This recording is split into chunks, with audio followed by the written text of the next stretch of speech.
Kulumboru be ke jila sumano be na kulumboru ke kanyana je bake be beta ka tala je fana vraiment animation mutuno a feti mutuno fendi bele bare kunda amburo bali kono yanno hali be an chokolo hali bi ni am bla défilé la scène kan boulevard dam na antu ñop be banflé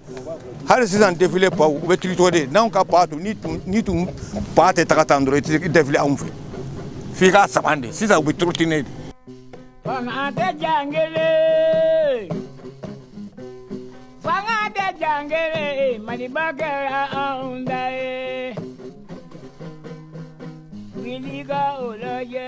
San o san septembre kalo tile mugan ani fila Mali b'a ka yɛrɛma hɔrɔnya seli kɛ o ye nisɔndiya waati ye jamanadenw bɛɛ fɛ nka fɔlɔ ani bi yɛrɛma hɔrɔnya seli kɛcogow ye kelen ye wa maakɔrɔw bɛ hakili jigin kan ye fɔlɔ o tun bɛ yɛrɛma hɔrɔnya seliw kɛ cogo min na k'an to denmisɛnniya la tuma dɔ an wari bɔ ka fara wari darajɛ kɛ ka bɛn n'ale fɛti ye ka si ka veille kɛ an b'a fɔ ko veille an b'o kɛ n'o tilala tuguni 22 sɔgɔmada fɛ donc fɛti bɛ kɛ place d'indépendance fana la n'an taara yen nɔ ɲɛnajɛ caman bɛ kɛ yen nɔ ɲɔgɔndanw bɛ kɛ yen nɔ boriw bɛ kɛ yen nɔ an bɛ tila u bɛ denmisɛnninw ɲɛ siri ka fɛnw dulon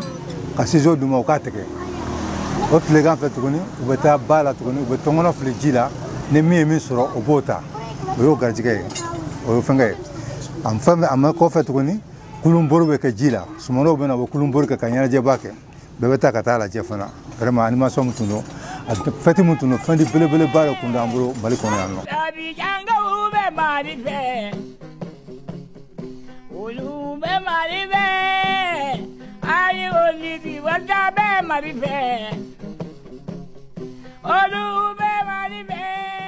Caman ka hakilina la 20 septembre talen tɛ ba la sisan sifinnakaw bolo. Fɛti in a bɛ ko a bɛ sunɔgɔla sa dɔɔni quoi sisan denmisɛnnin a bɛ sunɔgɔli bolo. 76 ni 22 tun bɛ kɛ sisan an tun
ɲɔndi tɛ jangele maliba kɛ